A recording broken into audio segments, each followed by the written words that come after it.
Bismillah, elhamdülillah. Vessalatu vesselamu ala Resulillah. Ahiret derslerin devam etemiz. Hem bugün biz sizin bilen kabirge kiremiz. Hem uzgan derste bizning indi jonlar kaya kete degan so'rovni qo'ygan edik. Hem albatta hadislarga negizlanib biz şu so'rovga javob izladik, şulay bit.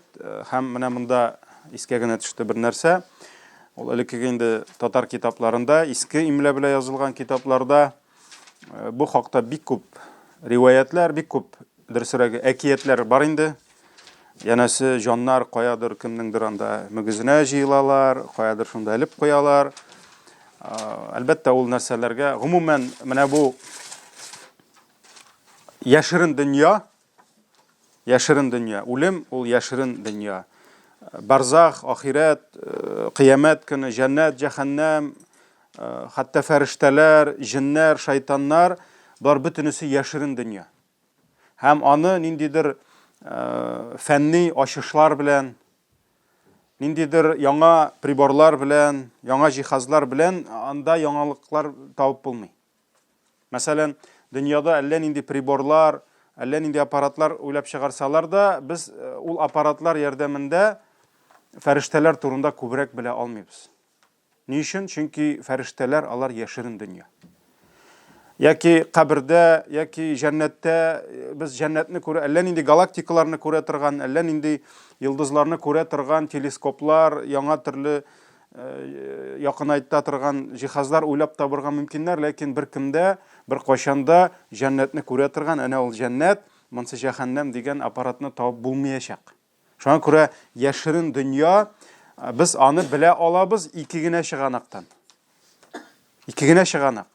Яки ул Qur'an ayatı, яки süyüklü peygamberimizin hadisi. Бүтән шығанақ yok.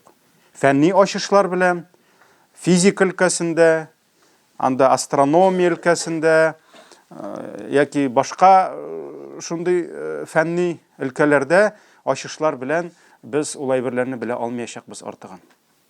Şuna göre kabirde nerse jan qoya kite, ölüm feriştesi janını nişig ala, janlarını qoya jibererler, qoysun qoyda qoyalar, bütünüsü hadisler, ayetler. Hem bir hazretinin de, bir imamның da, яки nindidir bir zor galimның da hakkı yok, şuşu шығанақlardan şitleşip, nindidir fikir yürütürge. Kimdir mesela, min bilem cennet nindi, min anı gördüm, qoya gördüm, mina düşümde gördüm. Elbette nersedir düşünde nindidir motorluk ko'rgan mümkün, lakin cennette nindi ağaç, nindi yılga, nindi yurt hadis delil bulup tura, ayet delil bulup tura. Hem galimler hatta nindidir uzara bahaslarga kireler iken, bar galimler arasında bahaslar. Mesela cennette kimlerdir aytemler şulaydı.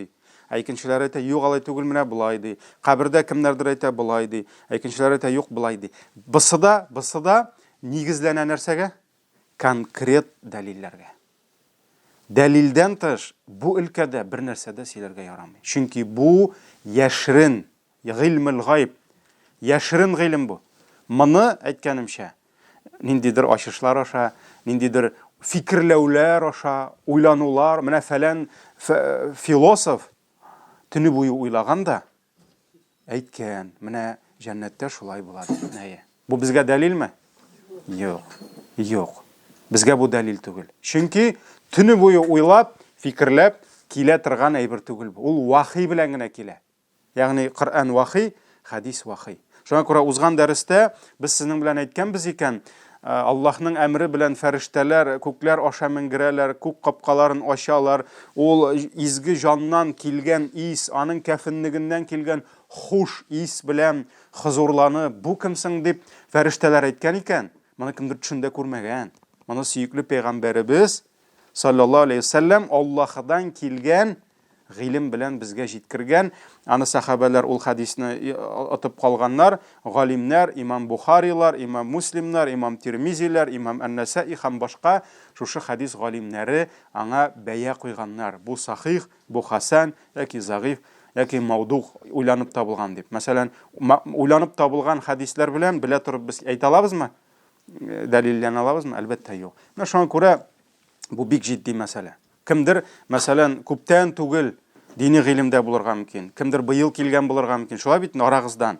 Һәм сездә инде сорау туырга мөмкин. Бу хәзрәт моны кайдан алып сөйләми икән бу әйберләрне дип. Яки бу китапның авторы каян алып буларны язды микән дигәч, менә сез бу кагыйдәне белергә тиешсез.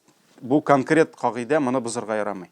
Яшерин гыйлем киләла Аллаһ Тәгаләдән генә, яки яшерин дөньялар, яки аят, яки хадис. Юк икән, без моны инкар итәбез. Без моны кабул итмибез. Шуңа күрә борынгы китапларда ул бит аннан безнең борынгы китаплар, алар бераз гына үрелеп бара. Әгәр дә галимнәр, дини галимнәребез язмаган булса, Шихаб хәзрәтләребез, анда Риза казиларыбыз, Галимҗан Барудиларыбыз язмаган булса, кай вакыт безнең дини мәгълүматлар әдәби әсәрләр белән бәйләнеп бара. Мәсәлән, шул Кайым Насыри да, мәсәлән, яза. Кайым Насыриның да бар анда ниндидер фантастик ниләре, менә бу дөньядан тегендә күчте, монда килде, тегене күреп кайтты. Ул әйберләр теге әдәбият белән дини гыйлемне бутарга ярамый. Әдәбиятта фантастика да бар. Шулай бит инде. Тегесе дә бар, бусы да бар. Ләкин, мәсәлән, мәктәптә Рөстәм маҗараларында укыдык, абаганың чәчәк атканын күрде дә күренмәс булды. Шулай бит инде. Ул бит инде фантастика булган. Ул безнең әдәбиятның бер ихтирамга лаек булган бер фантастик әсәре, мәсәлән, берсе генә, аның башкалары да бар. Шулай бит. Фатхулла хәзрәт, мәсәлән, анда да фантастика бар, ләкин алар дәлил түгел берсе дә. Яшерин гыйлемнәр, яшерин дөньялар фақат Коръән, хадис, ягъни вахи белән беленә. Шуңа күрә бу мәсьәләдә бик җитди булырга кирәк. Юсуф та, анда Сәлимҗаны да, башкасы да булардан чыгып, нәрсәдер фикер йөртергә, сөйләргә, безнең беребезнең дә хакыбыз юк андый. Пәйгамбәребезгә дә үз башы белән нәрсәдер сөйләргә хак бирелмәде. Фақат дини конкрет. Ничен ислам яши? Ничен әллә нинди секталар, әллә нинди хәрәкәтләр килеп чыкты, алар юкка чыгып баралар. Ислам яши, чөнки аның конкрет дәлилгә нигезләнә. Беркемдә ислам исеменнән, менә анда җәннәттә шундый йорт бар, җәннәттә шундый бар, кабердә шундый бар дип әйтергә хакы юк. Менә моны сез үзегезгә сеңдереп калыгыз. Моннан тыш ярамый сөйләргә. Бүген керәбез кабергә. Һәм әлбәттә кабер мәсьәләсендә дә без фақат шушы чыганакларга гына нигезләнә алабыз. Госман ибн Гаффан радиллаһу анһу, ул инде беләбез, сөйкле пәйгамбәребезнең ике кызын алган, Зиннурайн, ягъни бер кызын пәйгамбәр саллаллаһу алейһи ва саллям бирде дә, ничәдер ел яшәп, ул кыз бит инде вафат булды, кызы шулай бит, һәм пәйгамбәр саллаллаһу алейһи ва саллям икенче кызын да аңа бирде. Шуңа күрә Рукайя белән Умму Гөлсемнең ире пәйгамбәр саллаллаһу алейһи ва саллям шул кадәр ярата иде Госманны, хәтта өченче кызым булса, ансын да сиңа бирер идем дип әйтә иде. Менә Госман ибн Гаффан аның бер сатып алып азат иткән кеше бар инде, Ханья. Ул инде Госман ибн Гаффан, ул бай булган. Һәм ул атна сайын базарга барып, җомга көнне бер кылны сатып ала торган булган, күз алдына китерәбез. Кыллык булган бит инде. Шулай бит. Булган кешеләр, алар кыл булып яшәгәннәр. Һәм аларны базарда сыер белән сарык саткан кебек, аларны сата торган булганнар. Һәм ислам тырышкан ничек тә булса шушы кыллыкны киметергә, бетергә. Һәм исламда иң саваплы садаканың берсе булган нәрсә? Кыл сатып алып, аны азат итү. Ул бит сыер гына түгел. Аның бәясе кыйммәт булган. Ул бары нәрсә дисәң дә кеше булган. Һәм ул кеше синең имущество булган. Сыерың кебек. Ул сиңа үлгәнче яшәргә, сиңа хезмәт итәргә булган. Шулай бит инде. Менә шушы кылны атна сайын сатып алып җибәрә торган булган. Шундай җомга садакасы булган. Мөмкинлеге дә булган. Әйтәләр, гомумән, мин ялгышмасам, 2000 кешене шулай азат иткән. Госман үз гомерендә. Аллаһның рәхмәте яусын аңа. Менә шушы аның азат иткән кылларының берсе Ханья тапшыра. Госман ибн Гаффан зиратка барып, кабер янына басса, шул кадәр йылы иде ди. Hatta onun күзеннән чыккан яшьләре сакалын чылатып, hatta сакалыннан тамайды ди. Ягъни ул бит инде ярый безнең абыстайлар кайвакыт күңелләре тулып еларга яраталар инде. Ират бит инде көн сайын еламый. Һәр хәлдә Госман инде ул йомшак күңелле булган. Йомшак күңелле булган, батыр булса да, һәм менә шушы кабер янына баргач, Госман гел елый торган булган. Менә шулай берлән искә төшерәсең дә, кайвакыт без бит инде шулай ук җиназаларга барабыз, кабер казырга җыелалар бит инде. Кайвакыт анекдотлар сөйли башлыйлар кешеләр шунда, мәзәкләр сөйли башлыйлар. Үзләре елыйлар теге кеше үлгәнгә. Ой, менә дустым үлде ди. Бер минут вакыт булса, анекдот сөйләп алалар, теге сүгәсең аларны. Сез нишисез? Сез бит зиратта, сез бит кабердә. Менә кызганычка каршы алар аңламыйлар, кабернең нәрсә икән, һәм үзләренең дә иртәгә булмаса берсе көнгә шунда төшеп ятасын уйламыйлар. Әйе. Менә Усман ибн Гаффан шушы аның җибәргән кылайта, ул ди елый иде ди. Һәм бер вакыт ди, аннан сорадылар хәтта ди. Эй Усман ди, хәтта җәһәннәм турында сөйләгәндә дә, җәһәннәмне искә алганда да син булай еламыйсың ди.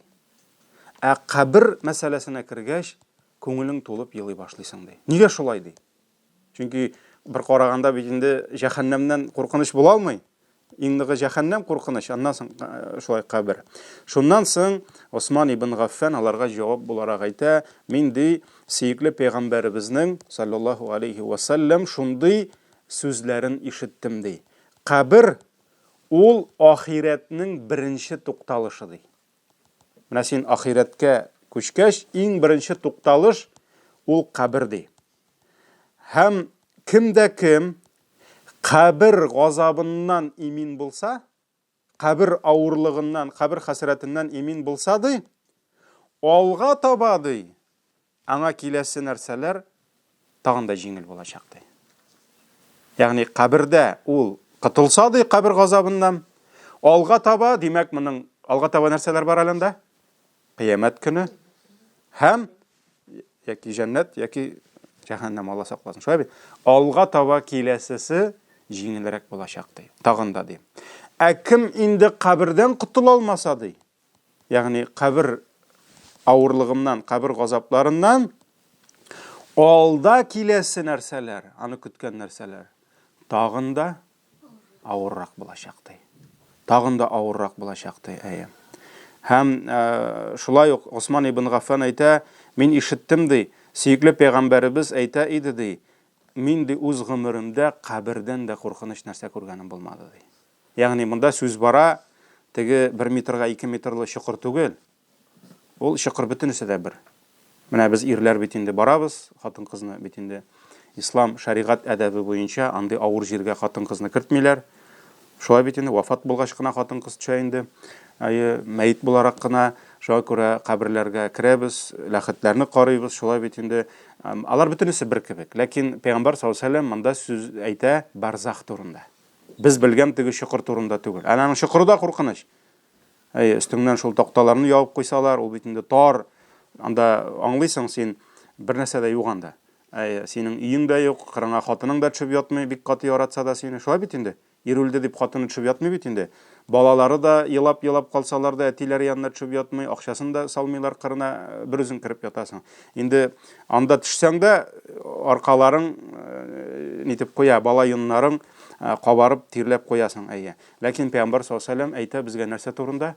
Барзахи тормыш. Хакыйкый үлгән кеше өчен ничек була? Пәйгамбәр саллаллаһу алейһи ва саллям шуны күрде.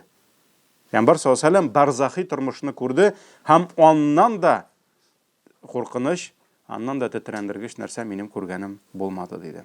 Бу Тирмизи риваятында килә. Менә шуңа күрә кеше кабергә кергәч, ул үзенең халатын күрә. Әгәр дә бер кешегә ул хәерле кеше булып, Аллаһы Тәгалә үзенең ниғмәтләрен бирсә кабердә, ул нәрсәне аңлый? Димәк, алга таба аны тагын да зур ниғмәтләр көтә. Менә бу аңлау кешегә, ягъни кашан кеше хәзер авыр булса да, ләкин алда аны шул кадәр жеңіллік күткенін білсе, бұл күш бере ме кішіге? Бере. Хатта қазір ауыр болса да, мәселен, сізге кімдір айта, міне бір ой сабыр ет, ақшаң да болмасын де, ашлы тоқлы яшарсың, но бір ойдан соң сеңа шундай нигъмет болашақ. Міне ол әзір бір ойдан соң сенің ақшаң да, малың да бүтінісі көп болашақ. Шушы үміт сені нешләтә? Яшата. Күш бере. Шулай бит инде, чөнки сен білесің, міне иншалла қазір келіп жете. Шуңа күрә бүгін ауыр болса да сен түзәсің, чөнки сені алда жеңіллік көтә. Міне қабірде де кішіге нәрсә рәхәтлек бере. Ол біле, бүгін аңа нигъмет килгәч, қабір айталар бит, ол кайбыраулар аны хадис дип айталар, ләкин ол хадис түгел. Ол хатта зағиф да түгел, хатта маудуқ, уйланып шағылған, ялгышмасам, икенче дәрескә карап килермен, шундай хадис бар диләр. Жәннәт яки қабір яки үжмах бакчасының бір бакчасы, яки тамуқ шықырының бір шықыры дип. Ләкин ол сахих, хасан хадис түгел. Аны шуңа күрә без хадис дип әйтергә бик катлаулы инде. Хадис дип әйтмәсәк яхшырак. Ләкин мәгънәсе дөрес. Мәгънәсе дөрес, чөнки шуннан да кемгәдер инде кабердә нәрсә башлана? Җәннәт башлана. Кемгәдер инде кабердә иҗмах башлана, ул иҗмахка кирмәсә дә. Әле иҗмахка кирмәде, әле кыямәт бар, ләкин аңа кабердә инде рәхәт булачак. Шуңа күрә бүген кемнәр барзахи тормышта яшый, инде кемнәрнедер без җәннәттә дип әйтмәсәк тә, җәннәттә түгел бит алалар. Ләкин җәннәттә кебек дип әйтә алабызмы? Әйтә алабыз. Чөнки аңа инде ризыгы килә, җәннәттәге тәрәзәләр ачылган, хадисләр алга таба булыр иншалла. Җәннәтнең хуш исләре кабрына кергән, анда нур, анда яктыла. Шуңа күрә кеше нишләй? Менә шушы нигъмәтне күреп, аның теге алдагы тагын да зуррак нигъмәтләрне күрәсе килә. Шулай бит? Һәм шуңа күрә нишләй ул? Алимнар әйтәләр, Пәйгамбәр саллаллаху алейһи хадисенә нигезләнеп, ул дуга кыла: "Я Раббым, тизрәк дөнья бетсә иде." Тизрәк кыямәт җитсә иде, чөнки моның нишлисе килә? Шын җәннәткә керәсе килә. Чөнки бу аңлады нинди рәхәт икәнен бу да. Ләкин аның шын җәннәткә. Шуңа күрә ул нәрсә ди? "Я Раббым, тизрәк кыямәт җитсә иде, тизрәк җәннәткә керергә иде" дип әйтә. Имансыз кеше, гынахка чумган кеше кабердә булган газапны күреп, ул нәрсәне аңлый? Менә шунсы аны тагын да зур газапка дучар итә. Алга таба. Урысча әйткәндә, чем дальше, тем хуже була. Шуңа күрә ул белә, кабердә аңа бик авыр. Бик авыр аңа булачак кабердә. Әмма ләкин ул нәрсәне тагын да зур хәсрәткә сала? Киләчәге тагын да авыррак булачак. Шуңа күрә кабердә ни кадәр газап күрсә дә, ул нәрсә дип дуга кыла? "Я Раббым, кыямәт кенә җитмәсә иде" ди. "Я Раббым, кыямәт кенә җитмәсә". Чөнки белә, кыямәт җитсә, моңа тагын да авыр булачак. Тагын да авыр булачак. Кабер. Кемнеңдер кабере якты, кемнеңдер кабере караңгы була, ләкин асылда кабер ул караңгы җир. Хәтта без белгән кабердә нәрсә? Ул караңгы. Шулай бит, ул караңгы. Анда яктылык юк кебек. Абу Хурайра радиллаһу анху бу инде иң күп хадисләр риваят кылган сахаби.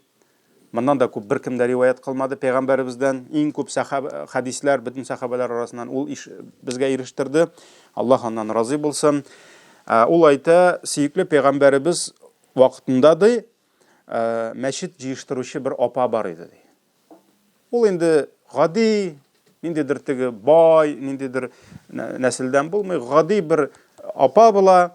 Ул килеп шулай Аллаһ ризалыгы өчен мәчет җирләрен себерә торган була. Элек бит инде мәчетләр, алар хәзерге кебек, бигрәк тә бездә бит инде шундый калын стеналар белән, идәннәр, коверлар белән булмады. Шулай бит инде. Пәйгамбәр саллаллаху алейһи вакытында нишләр иде?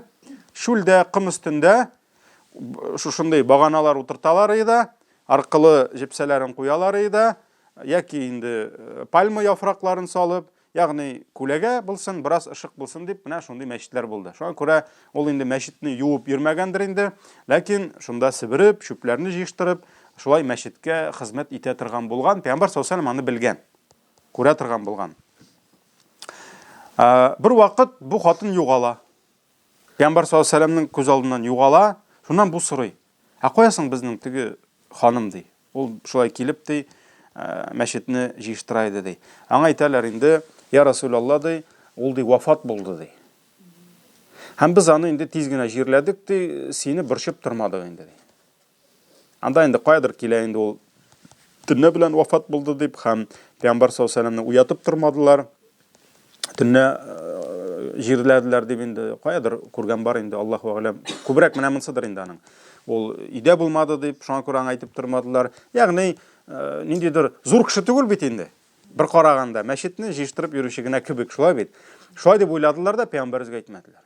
Шуннан соң Пәйгамбер саллаллаху алейхи ва саллям әйтте, күрсәтегез миңа аның каберен ди. Күрсәтегез миңа аның каберен ди. Һәм без ди, Абу Хурайра әйтә, аның кабере янына алып киттек Пәйгамбер саллаллаху алейхи ва саллям. Бүтән эшен ташлап, Аллаһның илчесе теге җыештыручы апаның кабере янына килде. Һәм кабер янына басып җиназа намазы укыды. Инде бит аны җирләгәннәр күптән.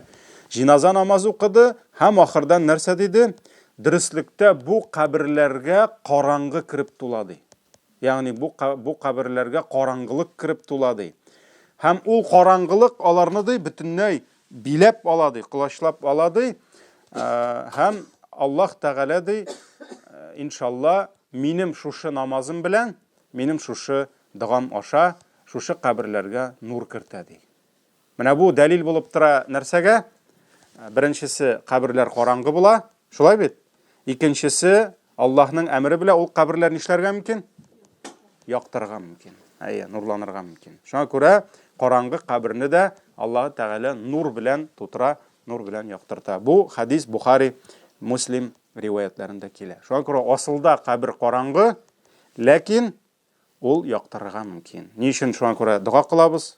Җиназа укыйбыз, дуга кылабыз арвахларга, вафат булган әти-әниләребезгә, әби-бабайларыбызга, остазларыбызга, галимнәребезгә, хәтта синең ул нәселдән булуың да шарт түгел. Мәсәлән, син белә идең, менә шундый бер апа бар иде, намаз укый иде, ул үлде. Сиңа туган да түгел ул, син аның өчен дә дуга кыла аласың. Гомумән бөтен дөньядагы вафат булган мөселманнар, мөслимәләр өчен дуга кыла аласың, шулай бит.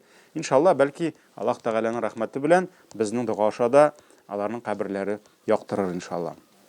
Алга таба кабернең тарлыгы.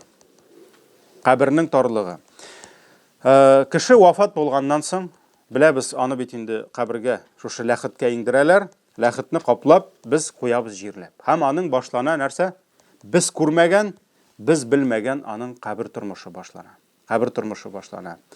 Һәм хадисләрдә килгәнчә, һәрбер кеше кабергә кирип яткач, аның кабере тарая башлый. Кабер тарайгач нишләй? Ул кешене кыса башлый.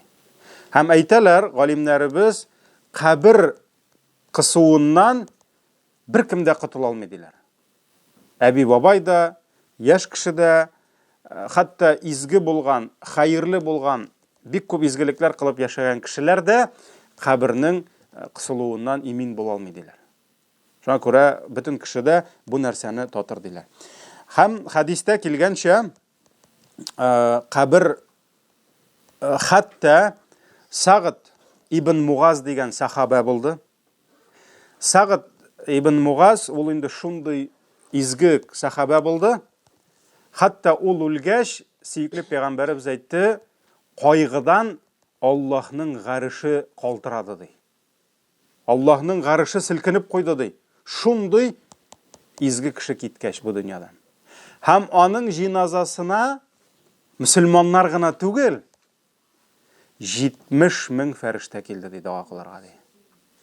70 мең фәрештә, кемнең җиназасына? Шушы кадәр фәрештәләр килә. Бу кешегә хөрмәт йөзеннән, бу кешегә дуа кылыр өчен 70 мең фәрештә килде ди. Һәм Ибн Гумар ибн Хаттабның улы әйтә, радиллаһу анһума, Пәйгамбәрбез саллаллаһу алейхи ва саллям әйтте ди, хәтта ул вафат булгач ди, бүйек гарыш тетрәнеп куйды ди. Һәм аңа ди күп капкалар ачылды ди. Кемгә? Сағид ибн Муғаз дигән кешегә. Күп капкалар ачылды ди. Без бит хадис әйттек, жаннар менә дип. Шулай бит инде. Менә күк үзенең капкаларын ачты ди. Һәм аның җиназасына 70 мең фәрештә килде ди. Хәтта аның кабере дә тарайды ди. Аннарысын җибәрде ди. Ягъни кабер нишләде? Кысылды ди, аннан җибәрде ди. Ягъни җибәрде дигән сүз кешене кысты, аннан җибәрде ди. Бу Имам Ан-Насаи риваятында килә. Имам Ан-Насаи риваятында килә. Икенче бер хадистә, шулай ук Ибн Гумар ишеткән моны, Пәйгамбәр саллаллаһу алейһи ва сәллям әйтә, дөреслекдә ди, кабер кысылуы булыр ди, һәм бу кысылудан әгәр дә кемдер котыла алса ди, Сағид ибн Муғаз котылган булыр иде. Ягъни әгәр дә кемдер котыла алган булса ди, ул кысылудан Сағид ибн Муғаз котылган булыр иде. Димәк, шундый изге кеше дә аның да кабере кысып алган икән, башкалар турында нәрсә? Сүз дә юк. Башкалар турында сүз дә юк.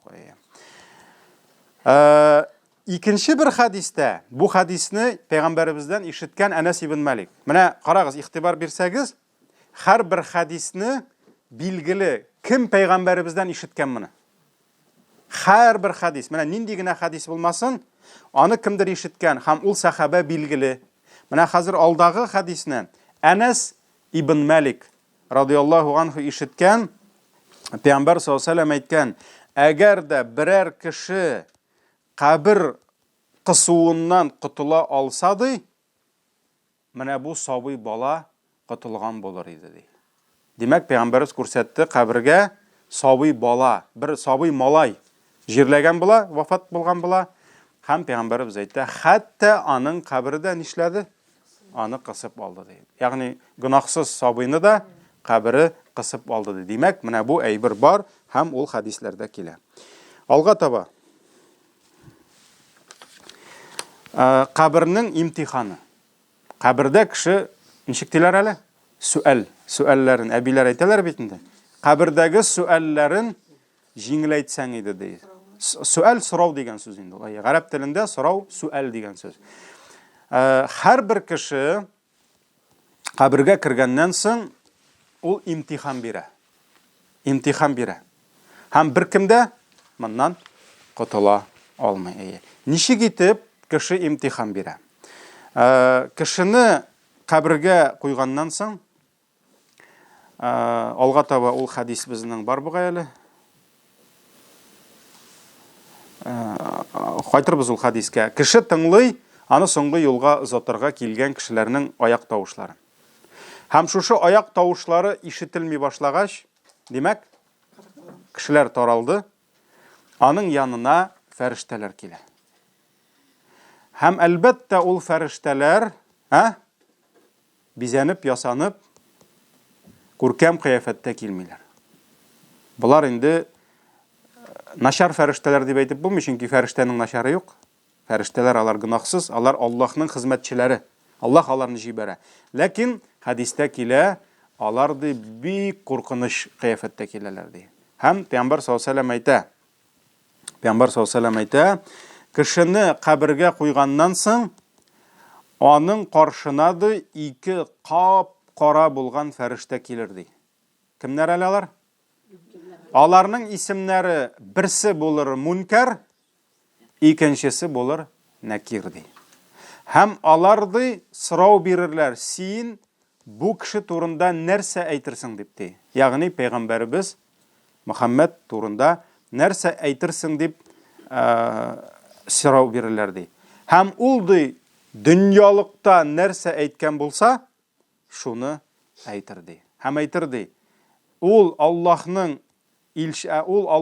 кулы, габдуху ва расулуху дибез бит. Шулай бит. Ва ашһаду анна Мухаммадан габдуху ва расулуху. Ягъни ул Аллаһның кулы һәм илчесе. Ашһаду алла илаха иллаллаһ ва ашһаду анна Мухаммадан габдуху ва расулуху дип әйтер ди, шаһадат кәлимәсе китерер ди. Шаһадат кәлимәсе китерер ди. Бу кем турында сүз бара? Әгәр дә сөекле пәйгамбәребезгә иман китергән, шаһадат китергән, аның дине белән яшәгән мөселман яки мөселман хатын-кыз икән, ул шушылай Аллаһның әмре белән җавап бирәчәк.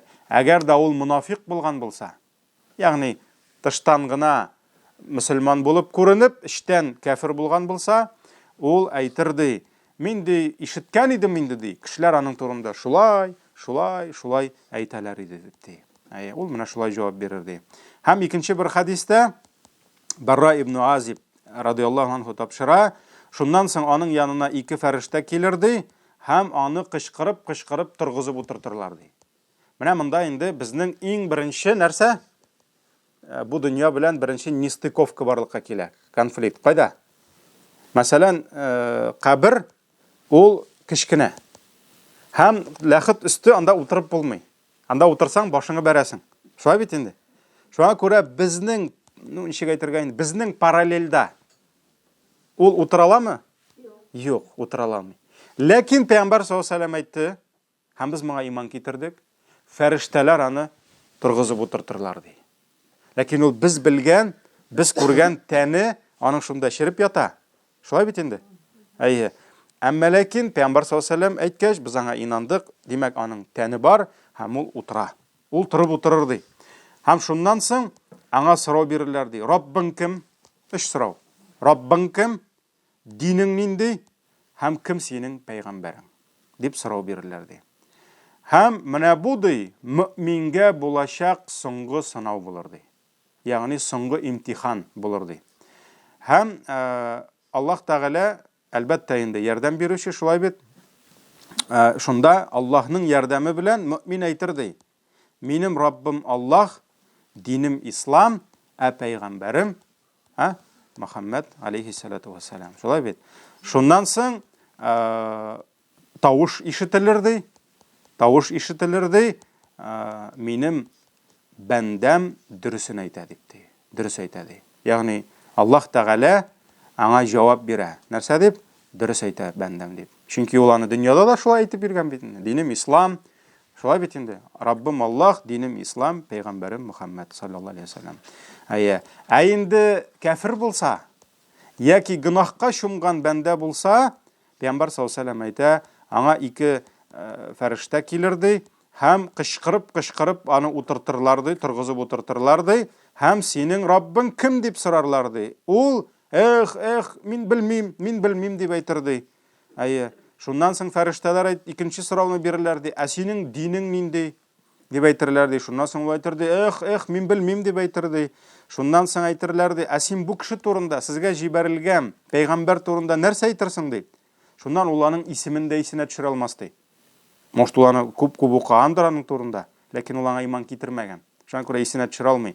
Шуннан соң аңа әйтерләр ди, аның исеме Мөхәммәд дип әйтерләр ди. Шуннан соң ул, мин белмим, кешеләр шулай нәрсәдер аның турында сөйлиләр дип әйтер ди. Шуннан соң инде фәрештәләр әйтерләр ди, син аны белмәдең ди, һәм син аның турында әйтүче кешеләргә иярмәдең ди. Ягъни пәйгамбәрбез турында кемнәр әйтә? Мөселманнар. Шулай бит, менә пәйгамбәр бар, менә Аллаһның илчесе бар ди, син аларга иярмәдең ди. Шуннан соң Аллаһ Тәгаләнең тавышы ишетелер ди, минем бәндәм алдады дип әйтер ди. Ягъни алдады дигән сүз инде нәрсә? Ягъни ул белмәде инде, белмәде. Ягъни хакыйкатькә иярмәде ди. Хакыйкатькә иярмәде ди. Һәм менә как раз безнең хадис, мин сезгә алдан әйткән Анас ибн Малик радиллаһу анһу тапшыра, Пәйгамбәр саллаллаһу алейһи ва сәллям әйтте, мәетне кабергә төшергәч, кешеләр таралырлар ди. Һәм ул аларның ди аяк киемнәренең тавышларын ишетер ди. Хәтта кайбер җирдә 40 дип тә килә инде, 40 адым киткәнче. Нишәптер монда ул хадис килми. Һәм аның янына фәрештәләр килеп ди, аны утыртырлар ди, һәм сорау бирерләр ди. Һәм инде менә шулай иттереп, мөселман инде дөрес җавап бирә, инде мөселман булмаган, ул инде бу сорауга җавап бирә алмый. Менә шуңа күрә кабердә, димәк, нәрсә? Сынау булачак. Кабердә сынау булачак. Һәм менә бу кабер сынауына килгәндә, без беләбез бит инде, ислам шәригате бер көндә килмәде. Шулай бит инде. Коръан бер көндә иңмәде. Ничә ел Коръан инде? 23 ел инде. Һәм шушы 23 ел эчендә пәйгамбәрлек Сөйкле пәйгамбәребезнең пәйгамбәрлеге дәвам итте, һәм яңадан яңа мәгълүматлар, яңа информациялар килә иде. Ә ул информация килмичә, пәйгамбәребез нәрсәдер әйтә алдымы? Әйтә алмады. Хәтта кай вакыт, мәсәлән, ниндидер бер әйтик семьяда, гаиләдә ниндидер конфликт була да, Пәйгамбәр саллаллаһу алейһи ва сәлләмгә килеп сорау бирәләр. Әгәр дә пәйгамбәребезгә вахый булып килмәгән булса, ул җавап бирә аламы? Юк, ул пәйгамбәрбез әйтә алмый. Беләсезме, мин уйлыйм, син хаклы, син хаклы.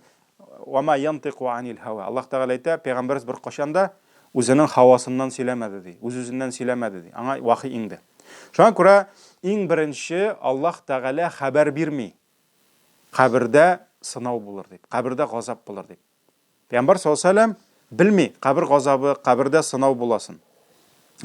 Ләкин соңыннан Аллаһ Тәгалә аңа гыйлем бирә. Аңа вахый белән хәбәр бирә. Нәрсә дип? Кабердә булачак дип, кабердә сынау булачак дип. Һәм хәтта Гайша радиллаһу анха әйтә, сөйкле пәйгамбәребез саллаллаһу алейһи ва сәлләм миңа әйтте ди, син беләсеңме Гайша ди, миңа нәрсә ачылды ди, вахый белән ачылды ди. Шуннан да сезгә ди кабердә сынау булачак икән ди. Һәм пәйгамбәр саллаллаһу алейһи ва сәлләм шушы сүзләрне әйткәч, Гайша әйтә, шушы сүзләрне әйткәннән соң мин гел ишетә идем ди, пәйгамбәр саллаллаһу алейһи ва сәлләм Аллаһтан сорый иде ди, кабер газабыннан сакласаң иде ди. Кабер газабыннан сакла. Чөнки без җәһәннәм газабыннан сакла дигән сүз белән бергә тагын нәрсәдән сакла дип сорыйбыз? Кабер газабыннан сакласаң иде дип сорыйбыз. Бу Сахих Муслимдә килә. Имам Муслим бу хадисны китерә. Һәм гомумән хәтта беләбез, намаздан соң пәйгамбәрбез галейһиссалату вассалам үзе шулай эшләгән һәм үзенең өммәтенә өйрәтә торган булган. Хәтта кайбер сахабалар әйтәләр, Аллаһның илчесе безгә бу дуганы ди, Фатиха сүрәсен ятлаткан кебек ятлатты ди. Нинди дуга ул? 4 нәрсәдән Раббым мине сакла дигән әйбер. 4 нәрсәдән.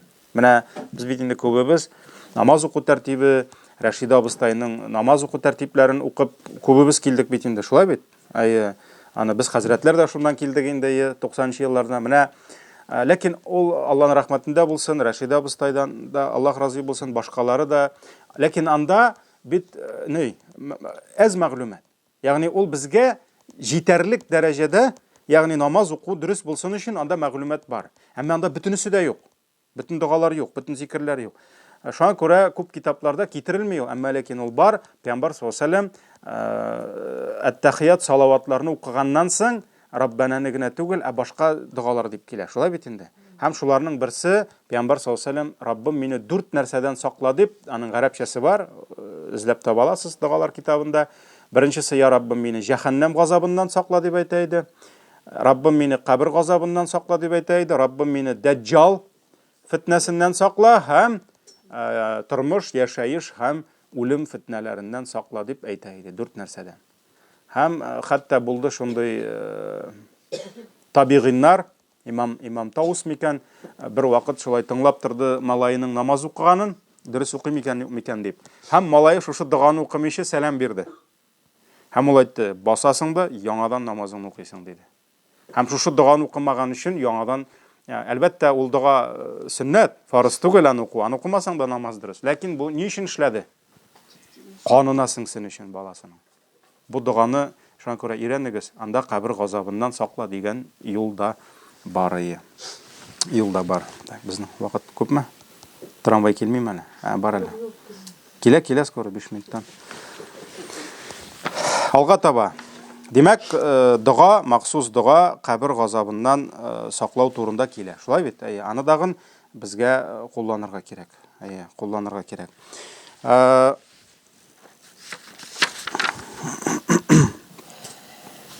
Сорау.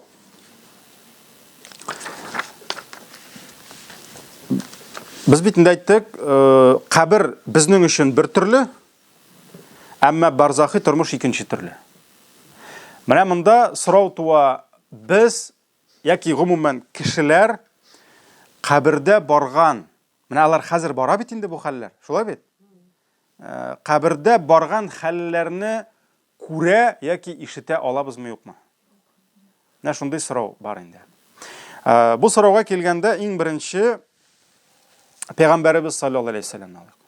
Аллахы Тағала сүйіклі пейғамбарыбызға сәлет берді қабірдегі хәлләрне ишетергә. Менә монда ең бірінші сұрау. Кешеләр біз ишетмейбез, шулай бит инде. Пәйгамбар саллаллаху алейхи ва саллям ишетте. Хикмәте нәрсәдә? Нигә без аны ишетмейбез? Менә әйдәгез шуның турында беренче сүз. Шуның белән бүгенге дәрес үтеп тә китер инде. Зайд ибн Сабит дигән сахаба радиллаһу анху тапшыра, bir вакыт Пәйгамбарыбыз саллаллаһу алейхи ва саллям хөрмә Бану Наджар дигән урында хөрмә агачлары яныннан үтте ди. Һәм аның утырып барган шушы хайваны ул ди нәрсәгәдер сискәнеп, сикереп куйды ди. Сикереп куйды ди. Шуннан соң без күрдек ди, анда 5, 6, 7, 3-4 ничәдер кабер бар иде ди.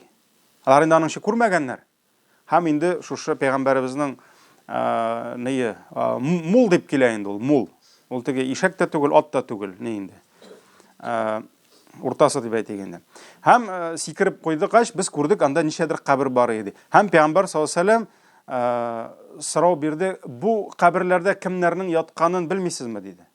Кемнәрнең ятканын белмисезме диде. Шуннан соң bir кеше әйе мин беләм диде. Шуннан соң пәйгамбар саллаллаһу алейхи ва саллям алар кашан үлделәр ди. Кашан үлделәр алар ди. Белмисезме ди. Шуннан соң бу кеше әйтә, алар ди мәҗүсилек вакытында үлделәр ди. Ягъни мөселман булып түгел инде. Шуннан соң пәйгамбар саллаллаһу алейхи ва саллям әйтә, дөреслекдә ди, бу уммат әһелләре дә кабердә газап күрерләр ди.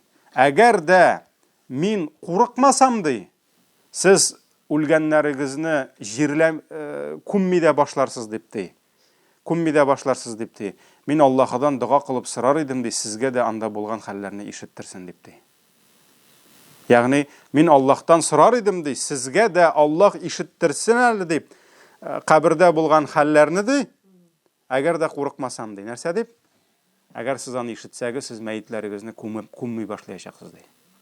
Җирләми башлаячаксыз ди. Шуңа күрә мин шуннан куркам ди, андый дуганы кылмыйм ди. Димәк, пәйгамбар саллаллаһу алейхи ва саллям нишләде?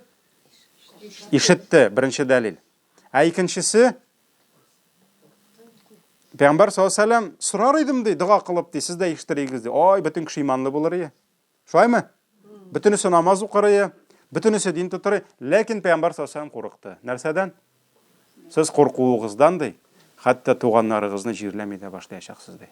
Шунда кирмәс өчен ди. Шуңа күрә бу хадис Сахих Муслимда килә. Сахих Муслимда килә. Шуңа күрә Аллаһ субханаху ва тағала менә ул бит хикмәт иясе. Менә ул безгә шуң белән бүгенге дәресне битеребез иншалла. Пәйгамбар саллаллаһу алейхи ва саллям Аллаһ тағала ул хикмәт иясе.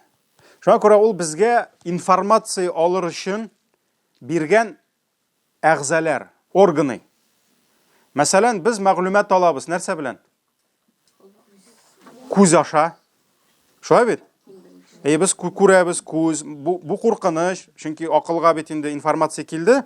Акыл әйтә, юк, бу куркыныч, монда кирмә, монда чыкырды, әйләнеп үтте. Шулай бит? Күз белән, тагын кулак белән, борын белән, шулаймы? Мәсәлән, каядыр опасность, чөнки янган ис, синең информацияны саклап калды бит. Менә шулай әйттереп. Ләкин монда хикмәт бар. Безгә кирәген Аллаһ күрсәтә, кирәкмәгәнен сүндереп куя. Менә радиодагы волна кебек, әлбәттә бу инде күпкә камилрәк. Мәсәлән, без бөтен әйберне күрәбезме? Юк. Күрмибез. Аллаһ безгә кирәген күрсәтә, кирәкмәгәнен күрсәтми. Мәсәлән, без кемнәрне күрмибез? Фәрештәләрне күрмибез. Без җиннәрне күрмибез. Шулаймы? Әгәр дә без фәрештәләр һәм җиннәрне күрсәк, без яши алыйкмы? Без урамда йөри алырыкмы? Юк. Юк, Алла сакласын. Пәйгамбар саллаллаһу алейхи ва саллям Җәбраилне күргәч нишләде әле, искә төшерегез? Башын тотып, калтыранып, кайтып кирде, зәммилуни, каплагыз мине, яшерегез, күмегез мине диде. Шулай бит? Хадиша анабыз аны яшереп бишара куйды. Шулай бит Пәйгамбәрбез калтырана иде. Чөнки Җәбраил бит килеп удостоверениесен күрсәтмәде. Пәйгамбәрбез курыкты, аның кем икәнен белмәде. Шуңа күрә Аллаһ Тәгалә шык сөндерде дә куйды. Без күрмибез аларны. Алар бар. Әйе. Алар бар. Әмма без күрмибез. Колак та шулай. Без күбәй берни ишетмибез. Без күбәй берни ишетмибез. Менә кабердә газап бар. Кабердән тавыш чыга. Пәйгамбәрбез ишетә. Хайван ишетәме? Ишеттеме? Аллаһ Тәгалә хайваннарга ишетергә мөмкин. Әмма без күрмибез. Ни өчен ишетмибез? Без ишетсәк, без йоклый алмас идек. Без ашый алмас идек. Бокалар кая килде әле? Египетка. Аллаһ Тәгалә Муса вакытында бокалар җибәрде. Бокалар вак, кычкыра, кешеләр шаша башладылар тавышка. Кирә өендә бока, миндәрендә бока, мискесен ача, мискедә бока. Бүтән җирдә акыралар, акылдан шаша башладылар. Әсә уйлап карас, әгәр дә кешеләр кабердә газапны ишетсә. Кешеләр яши алмаса, Аллаһ нишләде? Аллаһ рәхимле. Сөндереп куйды. Бер шушы вагазны сөйләгәч, Актанышта бер авылда бер бабай сорау бирде. Хәзрәт ди, менә элек ди бабайлар атларның ише катса, зират янына паралар иде. Һәм атларның ише китә иде ди. Нигә шулай булды микән ди? Менә бу просто дөньяда булган бер шундый вакыйга. Миңа сорау бирде шундый. Уйланырга була, шулай бит? Ә кешеләр ишетми, Аллаһның рәхмәте ишетми. Һәм анда берәйбер дә юк дигән сүз түгел бу. Һәм кай вакыт тарихта булды шундый хәлләр, Аллаһ Тәгалә гыйбрәт өчен ишеттерде гади кешеләргә дә. Сахабалар булды, табигиннар булды. Хәтта кай вакыт кеше төшендә күрергә мөмкин, нәрсәнедер. Куркыныч, бик куркыныч әйбер күреп уянырга мөмкин. Шуңа күрә менә ул әйберләр турында бераз гына киләсе дәрестә исән сау булсак сөйләшербез. Шулай бит. Рекламная пауза. Братнага, не переключайтесь. Исән сау күрешергә ясын. Субханакаллаһумма бихамдик, шаһаду ла илаха илля антә, астагфирука ва атубу илейк.